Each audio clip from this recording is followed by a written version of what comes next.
ഒരു വൈകുന്നേരം അപ്പു സ്കൂൾ വിട്ടു വന്നപ്പോ മുത്തശ്ശി ഉമ്മറത്തിരുന്നു പഴയ ഒരു തുന്നൽ പണിയിലായിരുന്നു.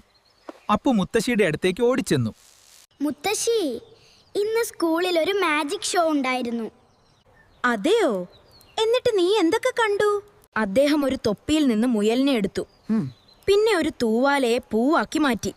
എനിക്കും പഠിക്കണം മുത്തശ്ശി ആ വിദ്യകൾ. അതിനേക്കാൾ വലിയൊരു മാജിക് നിനക്ക് കാണിച്ചു തരട്ടെ ഞാൻ. സത്യമാണോ? മുത്തശ്ശിക്ക് മാജിക് അറിയാമോ? പിന്നെന്താ, ദാ ഈ കാണുന്ന പൂന്തോട്ടത്തിലേക്ക് നോക്കൂ. 2 ദിവസം മുൻപ് നീ നട്ട ആ ചെറിയ വിത്ത് കണ്ടോ?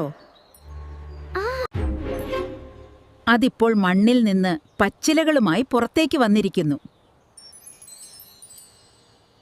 വെറും മണ്ണും വെള്ളവും ചേർന്ന് ഒരു ജീവൻ ഉണ്ടാകുന്നത് വലിയൊരു മാജിക് അല്ലേ?